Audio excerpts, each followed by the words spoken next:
बूढ़े गिद्ध ने बताया कि बुढ़ापे में औलाद साथ क्यों छोड़ जाते हैं। आज के इस वीडियो को बिना स्किप किए सभी को देखना चाहिए, क्योंकि बुढ़ापा तो एक दिन सभी पर आएगा। जो आज बालक है कल वो युवा बनेगा, परसों जवान होगा और आगे फिर बुढ़ापा स्वीकार करना ही पड़ेगा, चाहे कुछ भी कर लो। इसमें किसी की बात सुनी नहीं जाएगी। ऐसा नहीं है कि कोई व्यक्ति अधिक धनवान है तो वो कुछ रिश्वत दे देगा तो बुढ़ापा उस पर असर नहीं करेगा। ऐसा नहीं है कि कोई बड़ा बहादुर है, लोग उससे डरते हैं तो बुढ़ापा भी उसके डर से उसके पास नहीं जाएगा। चाहे कोई ज्ञानी हो, धनी हो, बली हो या गुणी हो, सबके सारे हुनर धरे के धरे रह जाएंगे जब बुढ़ापा आपके ऊपर आएगा। तो इसीलिए ये जानकारी सबको ध्यान से सुननी चाहिए। इस वीडियो से पता चलेगा कि औलाद बुढ़ापे में साथ क्यों छोड़ जाते हैं। इस बात को समझने के लिए हम लोग को इस कहानी को ध्यान से सुनना चाहिए।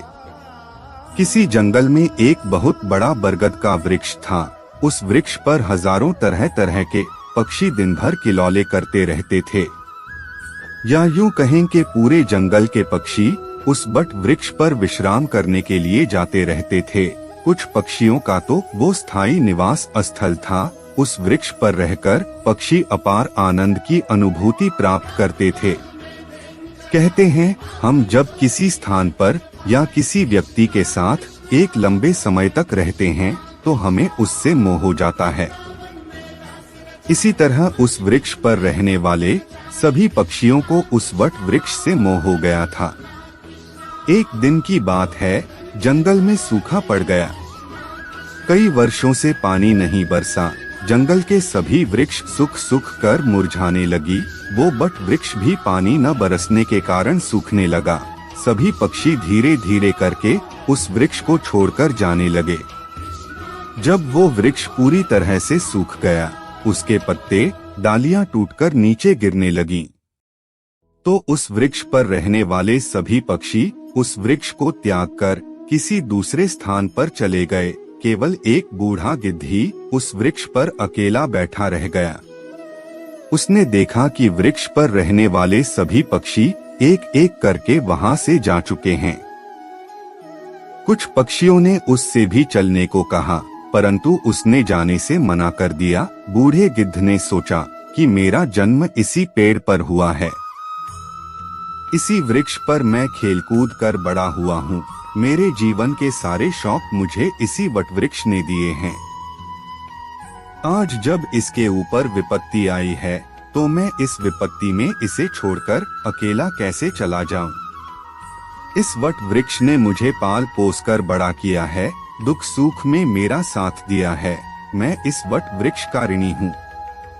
मैं मर कर भी इस वृक्ष को छोड़कर नहीं जाऊंगा। वे लोग बड़े खुदगर्ज होते हैं जो अपने माँ बाप को बुढ़ापे में छोड़कर चले जाते हैं या प्रदेश में रहकर सुखपूर्वक जीवन यापन करते हैं, घर पर अपने वृद्ध जनों को भूल जाते हैं। ऐसी संतान के लिए धिक्कार है जो अपने माँ बाप के बुढ़ापे का सहारा नहीं बनते। जरा सोचो, जब तुम असहाय थे तब तुम्हारे माँ बाप ने तुम्हारा साथ छोड़ा था क्या? जब तुम बीमार हुए थे तब भी तुम्हें छोड़कर कहीं गए थे क्या? जब तुमने किसी से झगड़ा किया और तुम संकट में पड़ गए थे तो क्या तुम्हारे माँ बाप ने तुम्हें अकेला छोड़ा था? जब उनके मन में किसी अच्छी चीज को खाने की इच्छा उत्पन्न हुई थी तब उन्होंने वो चीज तुम्हें छोड़कर कभी अकेले खाए थे क्या? आज जब वो बूढ़े हो गए तो तुम्हें उनसे घृणा होने लगी। तुम्हारे लिए उन्होंने इतना किया, तुम उनके लिए इतना भी नहीं कर सकते हो कि उनके बुढ़ापे की लाठी बन जाओ। दोस्तों, बूढ़े गिद्ध ने मरते दम तक वट वृक्ष के साथ नहीं छोड़ने की कसम खाई। कुछ दिन और बीते तो वो वृक्ष बिल्कुल जर्जर हो गया। उसे दिमक काटने लगे, लेकिन गिद्ध फिर भी उसे छोड़कर नहीं गया। दिन में थोड़ा इधर उधर घूमकर अपना भोजन जुटा लेता था। और शाम होने पर उसी सूखे हुए वट वृक्ष पर आकर बैठ जाता था। इसी तरह से कई रोज बीत गए जो पक्षी उसे छोड़कर दूसरे स्थान पर चले गए थे। उन्होंने सोचा कि गिद्ध काका अभी भी उसी सूखे वृक्ष पर बैठे रहते हैं, क्यों ना हम सब मिलकर उनके पास चले और उन्हें समझा बुझाकर अपने पास बुला लाएं। यही सोचकर कुछ पक्षी बूढ़े गिद्ध के पास गए और उन्हें अपने साथ चलने का आग्रह किया। कहने लगे, गिद्ध काका, तुम कहाँ इस सूखे हुए वृक्ष पर बैठे रहते हो? इस वृक्ष का जीवन खत्म हो चुका है, मरे के साथ में मरना कहाँ की समझदारी है। कहते हैं वही जीव श्रेष्ठ है जिसमें धर्म की हानि ना हो, वही देश श्रेष्ठ है जहाँ कुटुंब का पालन हो सके। ये बिल्कुल जर्जर हो गया है। दीमक इसे रात दिन गलाए जा रहे हैं, किसी दिन हवा के तेज झोंके के साथ ही यह गिर जाएगा। फिर तुम कहाँ जाओगे? विद्वान लोग कहते हैं कि शत्रु, कर्जा, अग्नि, बीमारी, इन चारों को समय रहते ही दवा देनी चाहिए। जो इनसे अपना समाधान नहीं करता वो बेमौत मारा जाता है। ठीक इसी प्रकार तुम्हें भी इस वृक्ष को छोड़कर किसी स्थान पर अपना निवास बना लेना चाहिए। दोस्तों, समस्त पक्षियों के समझाने पर भी बूढ़ा गिद्ध ने तो उस वृक्ष को छोड़ने के लिए तैयार नहीं हुआ। कहने लगा, भाइयों, ये मेरे माँ बाप के समान है। मेरे माता पिता मुझसे जन्म देकर इसी वृक्ष पर मुझे छोड़कर चले गए थे। उनके जाने के बाद मैं इसी वृक्ष पर खेलकर बड़ा हुआ। जीवन के सारे सुख मैंने इसी वृक्ष पर पाए हैं। बचपन से लेकर बुढ़ापे तक का सफर मैंने इसी वृक्ष पर तय किया है। अब इस मुश्किल घड़ी में मैं इसका साथ छोड़कर कैसे चला जाऊं, ये मेरी सबसे बड़ी खुदगर्जी होगी। कहते हैं, भक्त, सेवक और शरणागण जो ये कहता हो कि मैं आपका ही हूँ, इन लोगों को संकट पड़ने पर भी नहीं छोड़ना चाहिए। जो इन्हें संकट में छोड़कर जाता है उन्हें बहुत बड़ा पाप लगता है, और जिसने अपना पालन पोषण किया हो, दुख सुख में साथ ना छोड़ा हो, ऐसे माता पिता को छोड़ता है तो वो जघन अपराध का भागी होता है। उन संतानों को कभी मनुष्य की योनि में जन्म नहीं मिलता। गिद्ध ने कहा, मैं अपनी मृत्यु तक इसी वृक्ष पर रहूंगा। आप लोग जाइए यहाँ से। गिद्ध की बात सुनकर सारे पक्षी निराश हो जाते हैं और वे लौटकर वापस चले जाते हैं। कुछ कुछ तो कहने लगे, भैया, इस बूढ़े गिद्ध के साथ साथ इसकी बुद्धि भी सठिया गई है, इसलिए उसे हमारा समझाना अच्छा नहीं लगता है। अगले दिन कुछ पक्षी उसे फिर से समझाने के लिए आए, लेकिन गिद्ध ने जाने से फिर मना कर दिया। इस बार सारे पक्षी लौटकर अपने घर नहीं गए, वे सीधे इंद्र के पास पहुँचे और उन्हें सारी बात बताई कि हे भगवान, हम जिस वन में रहते हैं वहाँ कई वर्षों से पानी नहीं बरसा है।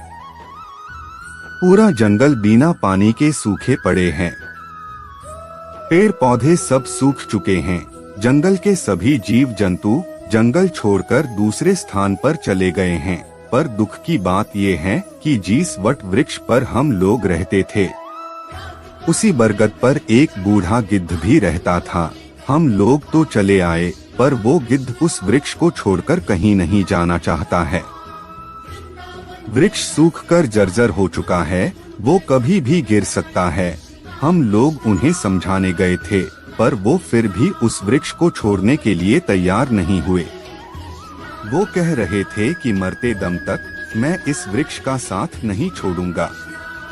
इसलिए हे भगवान, आप स्वयं चलकर उन्हें समझा दीजिए, शायद वो आपका कहना मान जाए।